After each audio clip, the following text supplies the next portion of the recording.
Benarkan roh akan pulang ke rumah setiap malam Jumat? Macam orang balik dari kantor aja.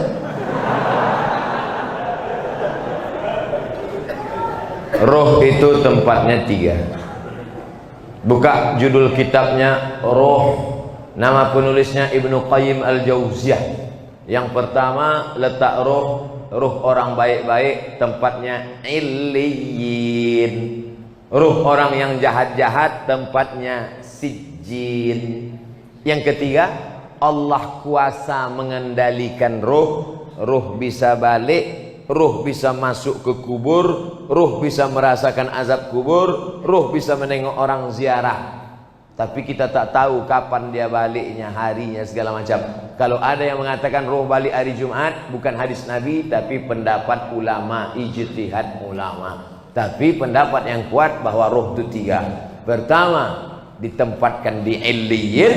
Yang kedua, yang jahat-jahat di Sijjin. Yang ketiga, ada saatnya Allah Maha Kuasa menempatkan dia di mana. Seandainya nanti tiba-tiba waktu Abdul Somad meninggal, ada jamaah masjid Al-Muslimin kerasukan, dipanggillah Ustadz Musdar Ruqyah. Allahu la ilaha qayyum la ta'khudhuhu sinatun wa la naum. Aku Abdul Somad. Betul kau nih, kata Ustadz Musdar. Kita sama-sama di Mesir dulu. Betul, jangan tanya lagi. Kalau memang betul pernah ceramah dulu di Masjid Al-Muslimin. Pernah. Hari apa tuh? Hari Senin malam Selasa tanggal 26 malam 27. Dia, maka itu bukan ruh Abdul Somad, tapi jin qarin. Karena setiap kita yang lahir ini ada jin pendamping yang ikut waktu kita lahir. Jin saya ikut nih, maka ketika saya mati dia tak mati, dia hidup. Dia tahu kemana jadwal-jadwal saya. Bisa ditirunya suara saya. Kalau memang betul kau Ustaz Somad, coba ceramah. Assalamualaikum. Dia nih, bukan. Itu bukan roh, karena roh tak bisa dipanggil. Kalau bisalah roh dipanggil, maka bisalah dipanggil roh Nabi Muhammad SAW untuk ditanya mana hadis sahih, mana hadis dhaif, mana hadis palsu. Oleh sebab itu maka jangan mudah dengan nanti datang penipu-penipu yang mengaku bisa memanggil roh si fulan, emang jelangkung. Jelangkung jelangsik, datang tak diuntang, balik tak dijemput, keranjang arang. Yang ketawa berarti udah tua. Anak-anak sekarang mana dia tahu? Dulu zaman-zaman porkas. Tahu juga Ustadz itu. Enggak, saya tak pernah manggil. Pak Ustadz yang kami cintai, so sweet. Saya punya teman seorang peruqyah. Peruqyah itu artinya Ustadz yang bisa ruqyah. Jangan ke dukun. Kalau ini diganggu jin, diganggu setan, jangan ke dukun, tapi pergi ke Ustadz ruqyah. Kalau untuk Medan Sumatera Utara namanya Ustadz Musdar Bustaman LC, penulis buku ensiklopedia Ruqyah. Cari di internet, Musdar Bustamam LC. Kakak kelas saya waktu di Mesir dulu, jenggotnya segini. Belum dibacanya ayat kursi, baru nengok jenggotnya, sehat orang.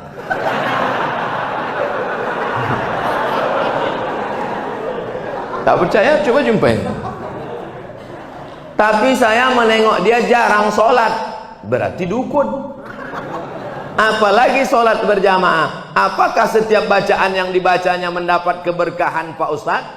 Maka casingnya ruqyah, tapi isinya berkawan dengan jin. Idza ra'aitar rajul, ini kata ulama tasawuf. Idza ra'aitar rajul, kalau kau tengok ada orang yatiru fil hawa, bisa terbang di atas awan, yamsi 'alal ma', berjalan di atas air, terbang di atas awan, berjalan di atas air, jangan kau sangka dia wali Allah, tapi tengok bagaimana dia melaksanakan perintah Allah. Tak sholat, wali setan. Sholat sikit, wali murid.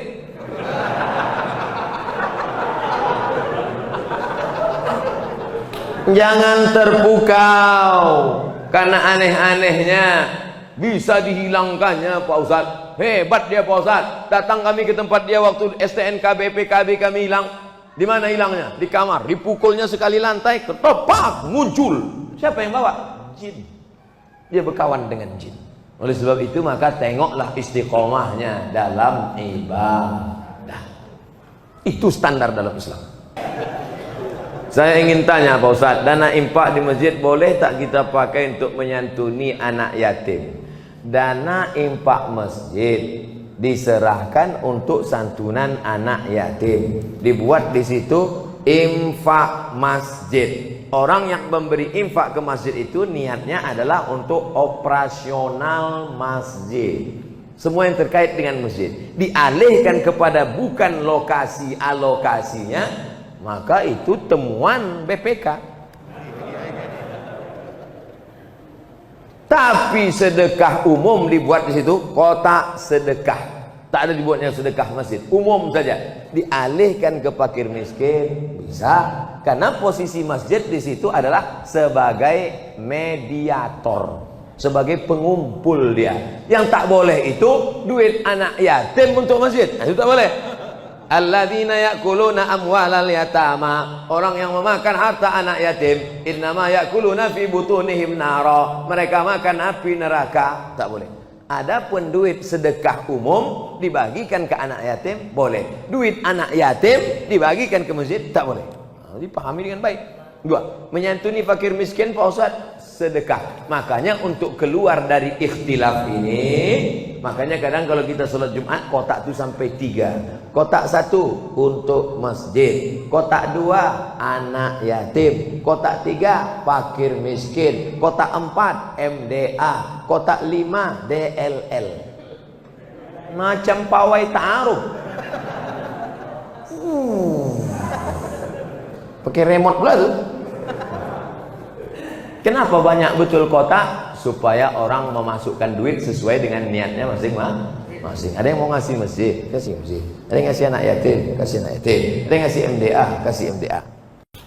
Pengurus takut salah alokasi dana nanti dituntut orang di akhirat. Udahlah amal tak banyak, menyelesaikan itu pula lagi. Ustaz, sebenarnya berapa kali Nabi Muhammad haji dan umrah? Pindah dari kota Makkah ke kota Madinah Al-Munawwarah. Tahun 1 tak ada, tahun 2 tak ada, tahun 3 tak ada, tahun 4 tak ada, tahun 5 tak ada, tahun 6 mimpi sahabat. Pas paginya, ya Rasulullah, ya malam tadi aku mimpi. Apa mimpimu? Malam tadi aku mimpi kita melihat Nabi bercerita, sahabat pun meyakini. Malam tadi aku mimpi melihat kita tawaf, sa'i dan tahallul. Berarti itu wahyu dari Allah Subhanahu wa taala. Maka kalau begitu mari kita ke Makkah. Mereka pun ramai-ramai menuju Makkah untuk melaksanakan umrah. Tapi sampai di Hudaybiyah. Hudaybiyah ini 22 km sebelum masuk Makkah, dihadang oleh kafir Quraisy, tak jadi masuk. Maka disebut umrah itu umrah tak terlaksana, diqadha tahun ke-7. Maka Nabi umrah 4 kali. Tahun ke-6, tahun ke-7, tahun ke-8 pembebasan kota Makkah, tahun ke-10 saat melaksanakan haji wada. Umrah 4 kali, haji 1 kali. Nah, jadi Bapak Ibu yang mau melaksanakan umrah tahun 2020, kita berangkat bulan Januari, umrah akbar bersama Ustaz Somad, bersama Travel Grand Safa Nauli. Kok ke situ pula perginya Pak Ustaz? Entah, itu yang ditanyanya tadi. Saya umrah setahun sekali aja, tak pernah pergi tiap-tiap bulan, sekali, bulan Januari saja. Kenapa Ustaz pilih bulan Januari? Dingin, saya tak tahan panas. Panas menggelutar jantung. Haji Pak Ustaz, haji Nabi sekali aja. Bapak Ibu yang sudah haji jangan pergi haji lagi. Berapa biaya pergi haji? ONH plus 100 juta. Bagus buatkan kelas untuk anak yatim. Assalamualaikum. Waalaikumsalam. Ini kenapa anak yatim banyak betul di panti ini? Tak ada kelas Pak Haji. Berapa biaya buat kelas 1? 100 juta. Buatkan. Duitnya Pak Haji, nanti kita cari. Kasihlah duit itu. Satu kelas 100 juta. Itulah yang akan menolong di hadapan Allah SWT. Bolak balik pergi ke Makkah, haji tiap-tiap tahun.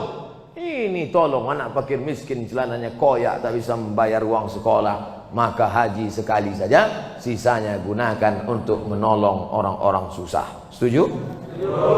Tak setuju pun tak apa-apa, tapi tengok aja lah.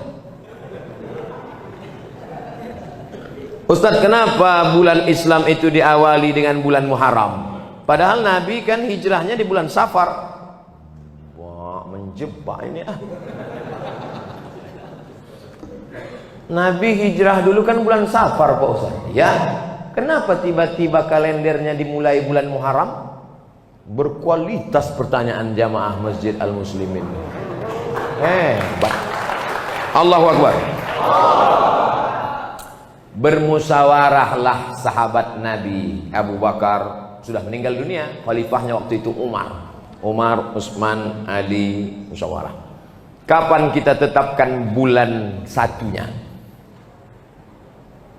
Jamaah pulang dari haji Zulhijjah, pulang dari haji Zulhijjah, memulai hidup baru setelah Zulhijjah bulan Muharram. Setelah pulang Zulhijjah, cukur rambut, tumbuh rambut baru, semangat baru, start bulan baru Muharram. Maka itulah berdasarkan ijma'. Tak ada dalam Quran, tak ada ayat Quran ya ayyuhalladzina amanu mulai bulan Muharram, tak ada. Hadis Nabi pun tak ada.